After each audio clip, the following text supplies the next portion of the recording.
Pernahkah Anda melihat ini atau ini? Ya, inilah yang disebut dengan mind maps. Sebuah mind map menghubungkan berbagai informasi terkait dengan subjek utama atau topik melalui foto, gambar, atau hanya teks saja. Saya selalu berpikir bahwa mind map seperti sebuah pohon. Namun, beberapa orang mungkin tidak setuju karena mind map mempunyai struktur yang lebih teratur. Pada beberapa kasus pada mind map, ide utama selalu berada di bagian tengah. Sebagai contoh, saat ini topik utama kita adalah kapal. Kemudian, cabang atau subtopik yang berkaitan dengan ide tersebut, misalnya jenis kapal, ukuran kapal, dan fungsi kapal. Pada setiap cabang atau subtopik dapat dipecah menjadi bagian yang spesifik lagi, dan lagi. Anda mungkin berpikir, mengapa kita membahas tentang mind mapping? Karena mind mapping merupakan salah satu teknik yang bagus untuk membangun ide-ide, menyempurnakannya, dan menerjemahkannya menjadi bentuk visual. Mind mapping mampu mengambil ide-ide Anda dengan cara yang relatif sederhana, serta membantu Anda menjadi lebih kreatif dalam membangun ide-ide, menyempurnakan ide-ide, dan membahas hubungan antara ide-ide. Jika Anda telah melakukan brainstorming dengan tim Anda, mind map sangat cocok digunakan untuk menangkap ide dari tiap orang dalam tim Anda. Selain digunakan untuk membangun ide-ide, mind map juga dapat digunakan untuk menentukan tujuan, memecahkan permasalahan, mengulang satu pelajaran, serta merencanakan kegiatan. Selanjutnya, mari kita lihat bagaimana kita dapat menggunakan mind map untuk membangun ide. Sebagai contoh, kita akan menggunakan mind map untuk membicarakan terkait dengan rumah makan. Jadi, kita akan menempatkan topik utama pada bagian tengah, membangun rumah makan di sini. Selanjutnya, saya akan membuat cabang-cabang utama yang mengelilingi topik utama.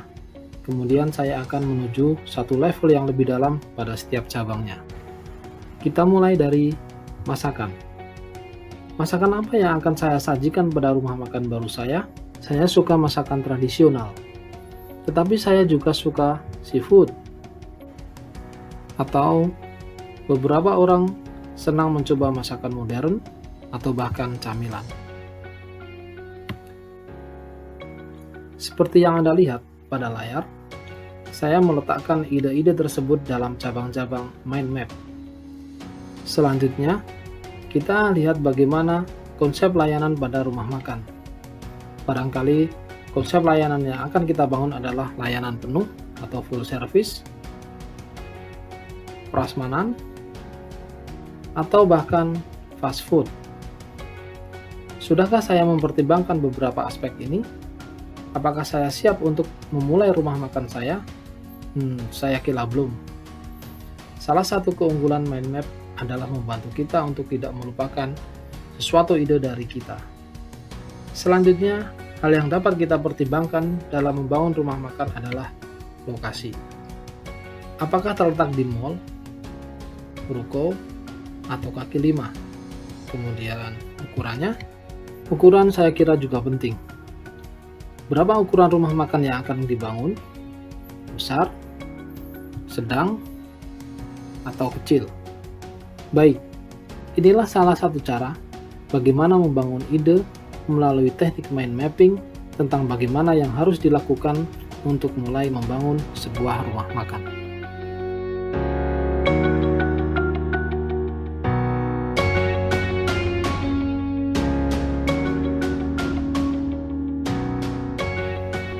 Mari kita lihat beberapa peluang usaha terkait dengan ikan.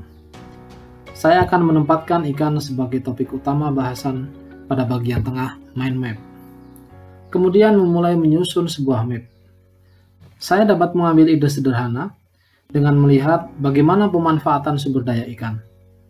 Mungkin kita dapat awali bahwa ikan dapat kita manfaatkan sebagai bahan makanan.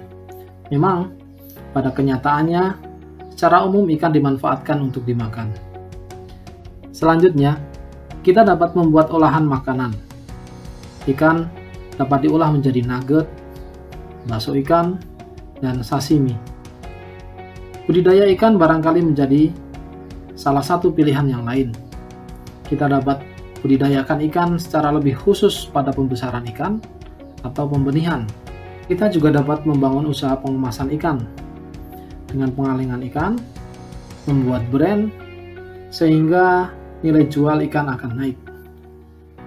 Selanjutnya, omega 6. Zat aktif yang terdapat pada ikan, sehingga dapat kita manfaatkan sebagai suplemen makanan dengan mengolahnya menjadi minyak ikan. Jadi, semua kemungkinan dapat kita tuangkan di sini. Beberapa alasan mengapa mind map dapat kita gunakan dengan baik ketika menuangkan ide-ide adalah dapat membangun banyak ide, serta mampu menemukan sesuatu yang hilang dari ide Anda.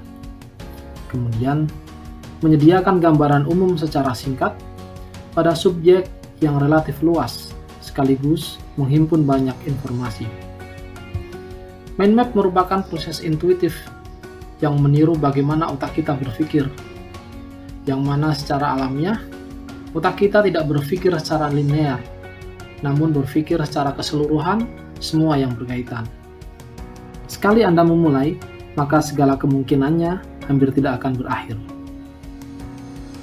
Anda dapat membuat mind map dengan menuliskannya di kertas, melalui aplikasi gambar pada tab atau tablet, atau saat ini tersedia software mind mapping yang dapat Anda gunakan seperti Xmind, FreeMind, Mind Manager, dan lain sebagainya. Software mind mapping dapat menyimpan file Anda serta membagikannya dengan teman Anda. Tetapi, sebagai awal mengaplikasikan mind mapping, Anda dapat menggunakan kertas dan pena, karena Anda dapat menghimpun ide-ide Anda dengan lebih cepat.